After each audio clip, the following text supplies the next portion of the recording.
All right, this is going to be Epictetus, the Complete Works, Part 22. But our starting point, the point from which we set out to seize the citadel and expel the tyrants, has to be this. We must let go of our body and its parts and faculties, our possessions, reputation, public offices, honors, children, brothers, and friends, and regard all these things as not ours. And if the tyrants are expelled from the citadel, is there any need for me to go on to demolish it, at any rate, on my account? If it remains intact, what harm does it do to me? Why should I expel the tyrants, bodyguards? They don't affect me. They wield their rods and poles and daggers against other people. I've never been prevented from doing what I want, nor would I have been forced to do what I don't want. Both are impossible, because I've submitted my inclinations to God. He wants me to have a fever, that's why I want to. He wants me to have an inclination for something, that's why I want to. He wants me to desire, that's what I want to. He wants me to get something, that's what I want to. Unless he wants something I don't want it. And so I'm willing to die or be tortured under these circumstances. Who can impede or constrain me, contrary to my own judgment? No one, any more than he could impede or constrain Zeus. These are the thoughts that go through his mind, and he realized that it's only if he attaches himself to God that he'll complete his journey in safety. What do you mean by attach himself? I mean that what God wants, he wants too. And what God doesn't want, he doesn't want either. How does this come about? Just by observing God's acts and the way he governs the universe. What has he given me that belongs to me and is independent? And what has he kept for himself? He's given me the things that are subject to will, and he's made them up to me, unobstructed and unimpeded. How could he have made my body a thing of clay, immune to impediment? So he signed its place in the cosmic cycle, along with my poverty, furniture, house, children, and wife. So why would I fight God? Why would I want things that aren't subject to my wishes, things that weren't unconditionally given to me? How do I possess them? As conditionally as they were given and for as long as they're available to me. But the giver can take them away again. So what would be the point of resistance? Not to mention how stupid it would be of me to try to use force against one who is stronger than me. And more importantly, how wrong would it be? After all, how did I come to have these things when I came into the world? They were gifts from my Father. And who gave them to him? Who made the sun, the fruits of the earth, the seasons? Who made human society and community?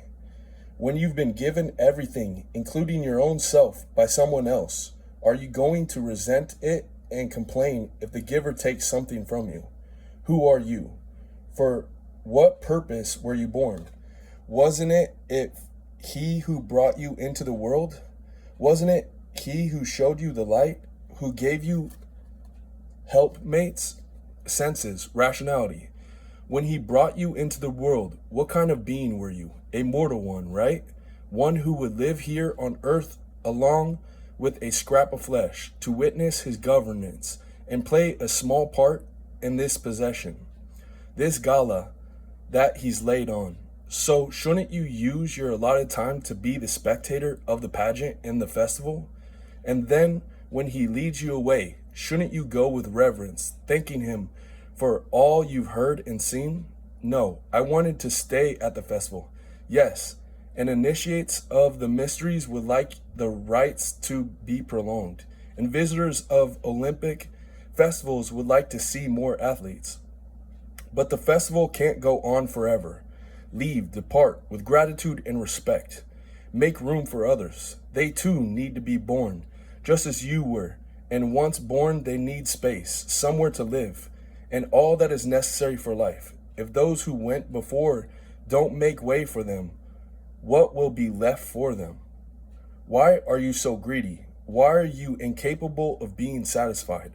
Why are you crowding the world? All right, but I want my children and wife to be with me. Because they are yours? Don't they belong to him who gave them to you? To the one who created you? So won't you give up your claim to what isn't yours? Won't you yield to your superior? So why did he bring me into this world on these conditions? If they're not to your taste, leave. He doesn't need a captious spectator. He needs people who participate in the festivals and dancing. He wants them to applaud, to see it as a holy time, to celebrate the festivals with hymns and praise.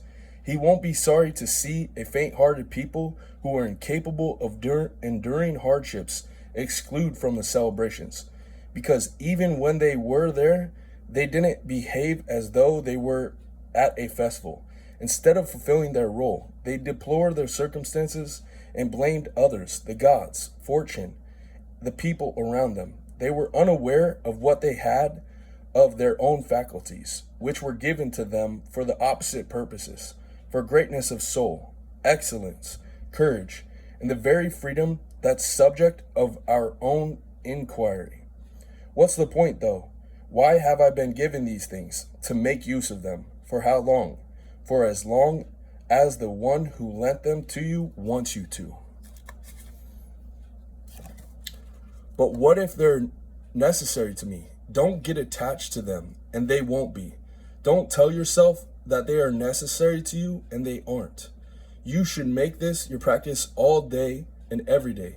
Start with the most trivial and easily damaged things, a pot, a cup, and then move on to a toga, a dog, a house, a plot of land, and move on from there, or yourself, your body, the parts of your body, your children, wife, brothers. Look around everywhere for such things, and then discard them. Purge your faculty of judgment, so that nothing that isn't yours clings to it, or has been grafted onto it, which might cause you pain when it's torn off.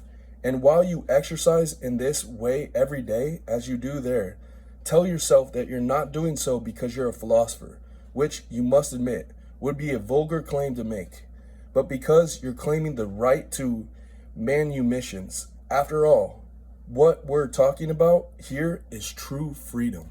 All right, I think that's a good point to stop today.